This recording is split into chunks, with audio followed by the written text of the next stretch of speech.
नमस्कार, news nation देख रहे हैं आप। मैं हूं आपके साथ सचिन दुबे। खबरों की शुरुआत करेंगे और बात सीरिया की करेंगे। बात सीरिया में सरेंडर करते जिन बगदादी की। दावा किया जा रहा है कि जिस तरह इजराइल और तुर्की ने सीरिया में हमले शुरू किए, उसके बाद सीरिया में विद्रोह का बिगुल बजाने वाले विद्रोही गुट HTS का कमांडर जुलानी सरेंडर मोड में आ गया है। दरअसल यह अनुमान जुलानी के सबसे नए बयान के बाद लगाया जा रहा है, लेकिन क्या ऐसा है? चलिए एक रिपोर्ट आपको दिखाते हैं। सीरिया में सरेंडर करते जिन बगदादी का सच।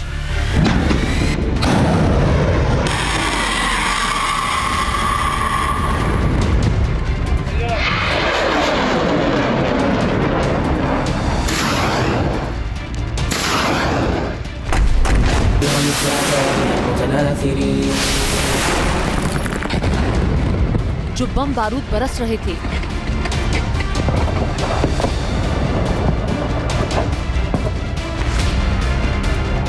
जो फाइटर जेट गरज रहे थे,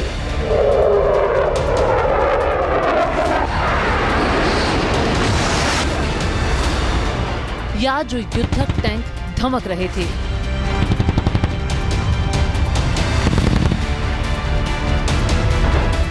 क्या सीरिया को उन सब से सुकून मिलने वाला है?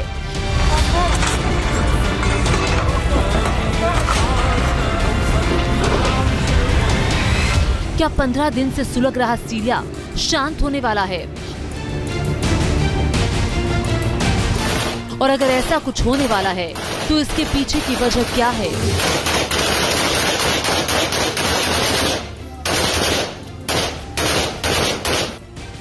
हमारे इस खास विश्लेषण में आज हम आपको लावारिस सीरिया के बेपरवाह वारिस के बारे में बहुत डिटेल के साथ बताने वाले हैं।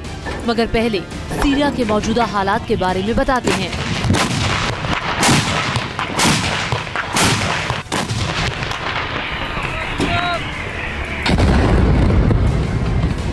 दरअसल सीरिया के शहरों पर इजराइल के हमले अब भी रुकने का नाम नहीं ले रहे हैं।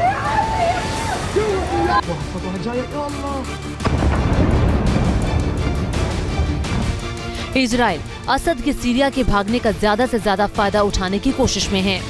इजराइल की तरफ से सीरिया के अलग अलग ठिकानों पर 500 से ज्यादा एयर स्ट्राइक की गई हैं।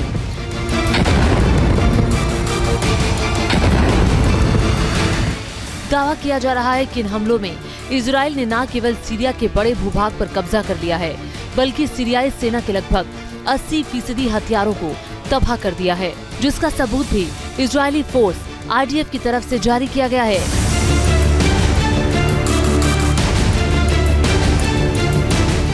पहला सबूत ये सीरिया का डेयर एजोर एयरबेस है, जिसका इस्तेमाल कुछ दिन पहले तक सीरियाई वायुसेना करती थी, मगर अब यहाँ सब कुछ विनाश नजर आता है। सीरियाई एयरपोर्ट के पास MiG-23 फाइटर जेट लावारिस हालात में खड़े हैं। दावा किया जा रहा है कि इस एयरबेस पर मौजूद कई अटैक हेलीकॉप्टर बमबारी की चपेट में आकर तबाह हो गए।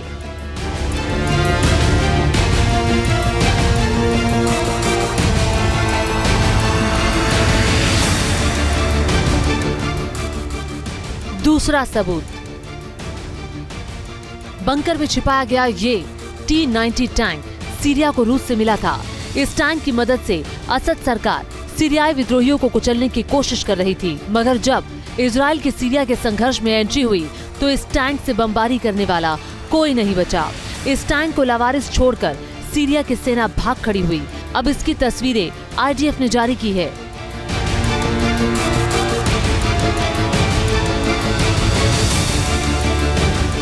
तीसरा सबूत सीरिया में तबाही का तीसरा सबूत सीरियाई आउटपोस्ट का है।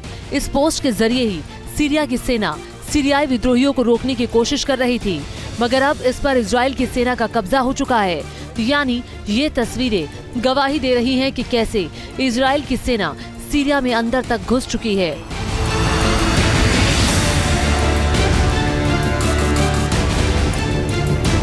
चौथा सबूत ये वीडियो इजराइल के याहलोम यूनिट का है, जिसमें 210वीं डिवीजन के जवान सीरियाई सड़कों पर कदमताल करते नजर आ रहे हैं।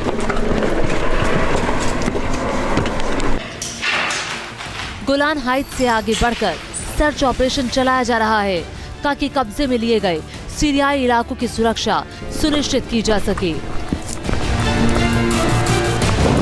चौंकाने वाली बात तो ये है कि जमीन पर अब इजरायली सेना का विरोध भी देखने को नहीं मिल रहा है।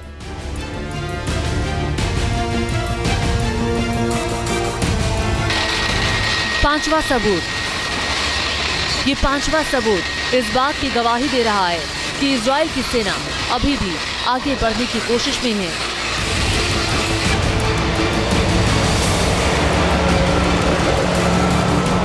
फिलहाल इजराइल की सेना सीरिया की राजधानी दमिश्क से 22 किलोमीटर दूर है। गोलान हाइट के बफर जोन से 10 किलोमीटर आगे उसने मोर्चा संभाल रखा है। खास बात यह है कि इजरायली सेना के पास जो साजो सामान मौजूद है उससे साफ लगता है कि आईडीएफ यहां लंबे समय तक रुकने की तैयारी करके आई है।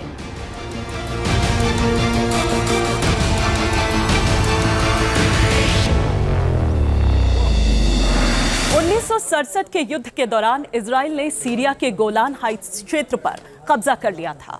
तभी यह तय किया गया था कि इजराइल इससे आगे नहीं बढ़ेगा। लेकिन पिछले 15 दिनों में सीरिया के भीतर जिस तरह की अस्थिरता देखने को मिली है, उसके बाद इजराइल भी बहती गंगा में हाथ धोने की कोशिश कर रहा है। ये दावा किया जा रहा है कि सीरिया में इजराइल का आगे बढ़ाना इजरायली प्रधानमंत्री बेंजामिन नेतन्याहू के उस प्लान का हिस्सा है जिसमें उन्होंने 9 अक्टूबर 2023 को कहा था कि वो मिडिल ईस्ट का नक्शा बदल देंगे। I said the day would soon arrive when Israel would be able to expand peace beyond Egypt and Jordan to other Arab neighbors. End quote. अब सवाल ये है कि क्या वाकई मिडिल ईस्ट का नक्शा हमेशा के लिए बदल जाएगा? क्या सीरिया में इजराइल को अब कोई नहीं रोकेगा? और सवाल ये भी कि सीरिया को सुलगाने वाला HTS का कमांडर अबू मोहम्मद अल जुलानी क्या कर रहा है? दरअसल जिस तेजी के साथ विद्रोही गुट हयात तहरीक अल शाम के लड़ाके आगे बढ़ रहे थे, एक के बाद एक शहर कब्जाते जा रहे थे, उससे उम्मीद लगाई जा रही थी कि सीरिया की कमान अब विद्रोही गुट का कमांडर जुलानी संभालेगा। मगर असद के भागने के बाद जुलानी का जो पहला बयान सामने आया है, उसने पूरे मिडिल ईस्ट को हैरान कर दिया है। बयान के मायने आपको आगे बताएंगे, पहले पूरा बयान सुन लीजिए।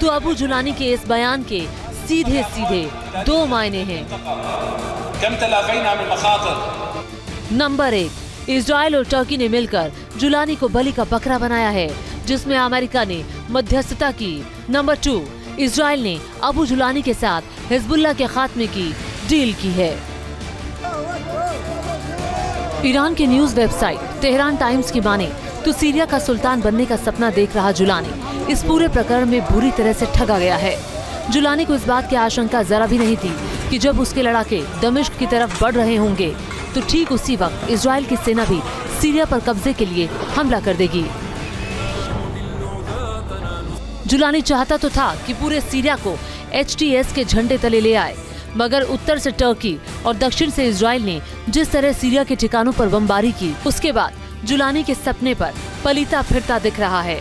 अब चूंकि जुलानी के नेतृत्व वाले HTS के पास इतनी ताकत नहीं है कि वो इजराइल जैसी ताकत से भिड़ सके, लिहाजा जुलानी सरेंडर मोड में आ गया है और इजराइल के साथ युद्ध नहीं लड़ने की बात कर रहा है।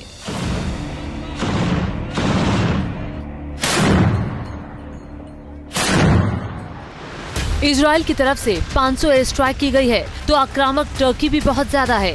टर्की की तरफ से 400 एयर स्ट्राइक की गई है, जिसमें दमिश्क, होम्स, टाटस, लताकिया और पालमायरा में हथियार डिपो तबाह किए गए हैं। लेकिन क्या तुर्की और इजराइल का मकसद सीरिया को आपस में बांट लेना ही है या दोनों की मंशा कुछ और है? जानकारों की अगर माने तो सीरिया में जैसा दिखाई दे रहा है, हालात उससे बहुत ज्यादा खतरनाक होने वाले हैं। डिफेंस एक्सपर्ट्स भी ये मानते हैं कि ये हालात तभी सुधर सकते हैं जब इजराइल और तुर्की सीरिया को आपस में बांट ले, क्योंकि सीरिया में आतंकी संगठन आईसिस की जो सबसे ताजा तस्वीर सामने आई है वो मिडिल ईस्ट में बहुत बड़े खतरे की गवाही दे रही है। ये 3 वीडियो राजधानी दमिश्क की तरफ बढ़ते पिकअप ट्रक के हैं। इसमें से दावा है कि यही इजराइल और तुर्की की सबसे बड़ी बेचैनी की वजह है, क्योंकि 2014 में इस्लामिक स्टेट ने सीरिया में जो कहर मचाया, HTS का सरगना बगदादी पार्ट 2 बनकर उसे फिर से दोहरा सकता है। ऐसे में तुर्की और इजराइल की तरफ से कोशिश यही की जा रही है कि जितना हो सके जुलानी का इलाका सीमित कर दिया जाए, ताकि जरूरत पड़ने पर उसे आसानी से कुचला जा सके।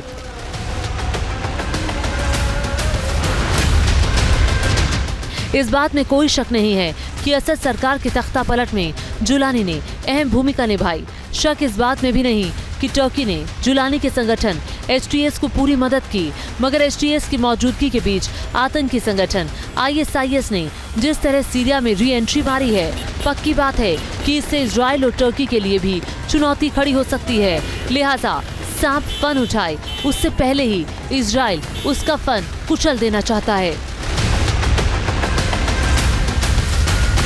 अब जब HTS ने कब्जा कर लिया है दमस्कस पर, तो अमेरिका और तुर्की दमस्कस पर आस्ते आस्ते ऐसी सरकार बनाएंगे और बिठाएंगे जो कि एक कमजोर सरकार होगी और अपने जिंदा रहने के लिए हमेशा हमेशा के लिए तुर्की पर, अमेरिका पर और इजराइल के ऊपर निर्भर रहेगी। सीरिया में ISIS की री एंट्री से इजराइल और तुर्की क्यों डरे हुए हैं, अब 2 तस्वीरों के जरिए इसे भी समझ लीजिए।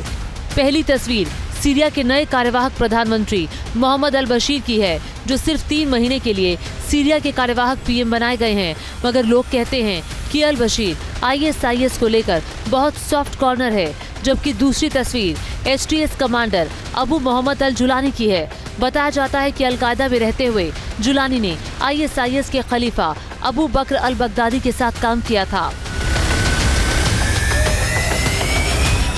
हालांकि 2013 में जुलानी ने घोषणा की थी कि उनका समूह बगदादी के साथ संबंध तोड़ देगा। 2013 में इस्लामिक स्टेट द्वारा नुसरा फ्रंट को एक तरफा अपने अधीन करने की मांग के बाद उसने बगदादी के खिलाफ खूनी युद्ध भी लड़ा था। लेकिन अब सीरिया में तख्ता पलट के बाद जिस तरह ISIS एक्टिव हुआ है, उससे अमेरिका और उसके सहयोगियों के सामने नई चुनौती खड़ी हो गई है।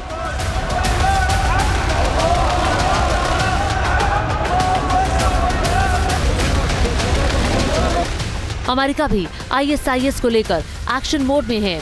B-52 बॉम्बर और F-15 से बमबारी की है।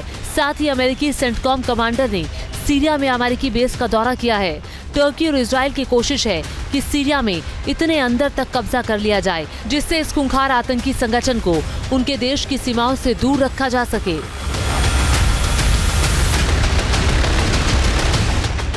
Team news nation. News nation अब व्हाट्सएप पर खबरों की ताजा अपडेट के लिए न्यूज नेशन के इस QR कोड को स्कैन करें।